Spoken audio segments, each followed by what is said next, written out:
Terdapat hal-hal yang menarik terkait benda-benda di sekitar kita. Salah satunya adalah peci. Disadari atau tidak, peci telah menjadi bagian di dalam kehidupan keberagaman kita. Dia mewarnai kehidupan kita dari waktu ke waktu.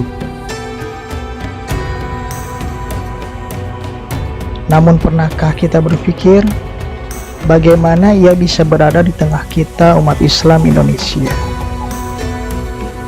Ini adalah pertanyaan sederhana namun memiliki jawaban yang panjang. Mari kita lihat peta dunia ini. Jika kita ditanya dari mana peci atau songkok itu berasal, maka dapat dipastikan bahwa sebagian besar dari kita mungkin akan memberikan jawaban yang benar. Sebagian dari kita mungkin akan berpikir bahwa bukankah peci itu identitas kaum muslimin? Tentu dong, ia berasal dari tanah Arab. Dan tahu tidak, tebakanmu memang benar adanya. Tidak diketahui dengan pasti bagaimana peci bisa hadir kemudian. Namun dapat dikatakan bahwa peci telah mengalami berbagai evolusi, baik dari bentuk maupun bahan.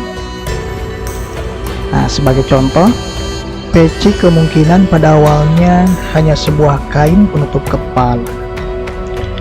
Namun seiring dengan berjalannya waktu, ia memiliki bentuk yang berubah menyesuaikan dengan zaman dan kondisi wilayah di mana ia hadir. Ini bukanlah dugaan tanpa alasan. Mari saya tunjukkan. Ternyata peci itu hadir dalam berbagai bentuk dan nama di dunia ini. Kita orang Indonesia mengenalnya dengan nama peci atau songkok. Kita juga memiliki peci putih yang sering kita sebut dengan peci haji. Orang Turki sendiri memiliki peci yang bernama fes atau tarkus. Sebagian menyebutnya dengan peci, di mana istilah peci ini kemungkinan berasal dari kata ini.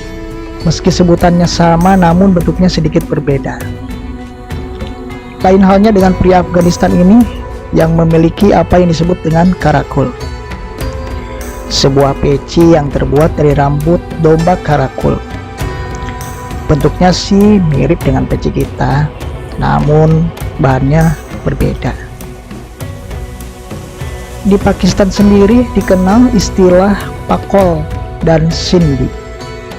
Sebenarnya sih peci-peci juga, hanya nama saja yang beda. Nah, sementara saudara kita di Chechnya, di negara Rusia, memiliki apa yang disebut dengan papaka, sebuah peci yang terbuat dari kain wol. Bentuk dan bahannya menyesuaikan dengan suhu udara di wilayah mereka yang dingin.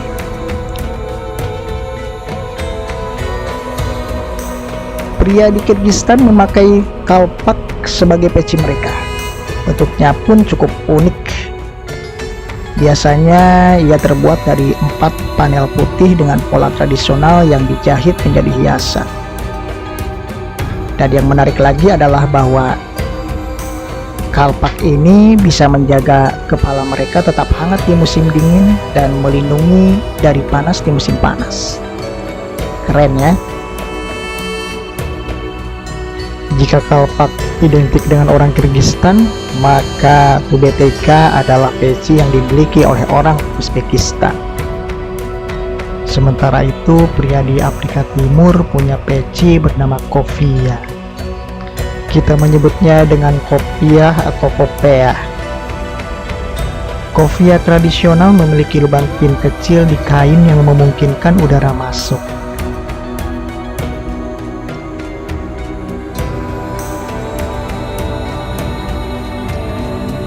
Oke, kita lanjut pembahasan peci kita.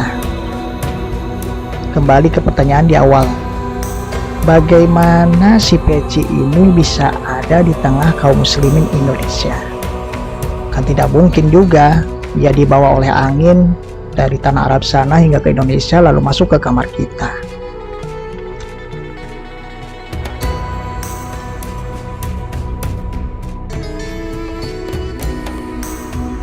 Ada satu teori yang telah banyak disepakati tentang asal muasal peci di Indonesia.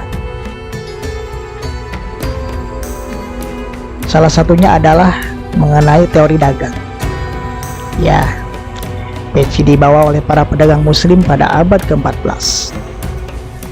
Ada yang mengatakan para pedagang muslim ini berasal dari Arab, sebagian mengatakan dari Gujarat, India, ada juga yang mengatakan dari Afrika. Namun tidak sedikit dari mereka, dari para ahli sejarah ini yang mengatakan bahwa peci ini dibawa oleh para pedagang muslim Turki ke Indonesia.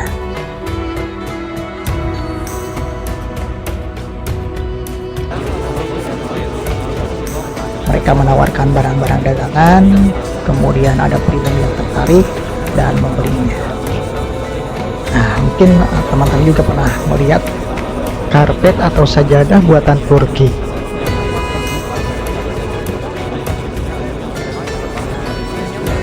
Pada awalnya peci hanya dipakai oleh para ulama dan bangsawan sebagai simbol ketaatan dan kesalehan. Seiring dengan berjalannya waktu, peci mulai dipakai oleh masyarakat umum sebagai bagian dari pakaian tradisional.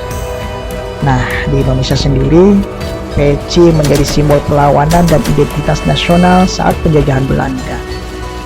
Peci bukan hanya sebuah identitas, melainkan simbol ketakwaan yang mendasari semangat dan kekuatan para pejuang. Mari kita refresh kembali ingatan kita akan pahlawan-pahlawan nasional Indonesia yang wajahnya pernah terpampang di dinding-dinding ruangan kelas kita semasa sekolah. Tanpa kita sadari, sebagian pejuang atau pahlawan besar Indonesia adalah pria-pria berpeci.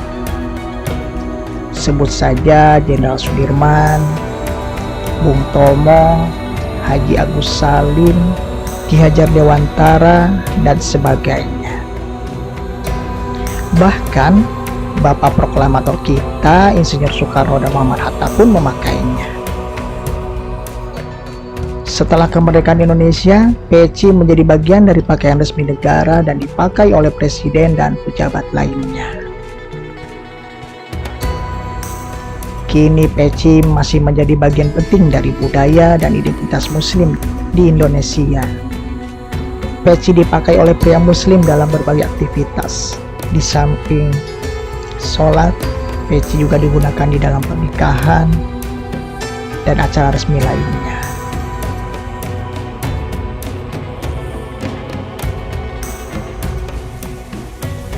Peci menjadi simbol toleransi dan keragaman di Indonesia karena dipakai oleh muslim dari berbagai suku dan budaya. Peci telah menjadi bagian di dalam kehidupan keberagamaan kaum muslimin Indonesia. Dia sudah menjadi identitas dan jati diri bagi kaum muslimin, tidak hanya di Indonesia, namun juga di dunia. Jadi, kalian pria-pria muslim di Indonesia, jangan malu untuk berpeci, karena peci ternyata menyimpan sejarah yang panjang. Inilah kisah tentang peci saya. Lalu bagaimana dengan peci kamu? Sampai jumpa di video selanjutnya. Assalamualaikum warahmatullahi wabarakatuh.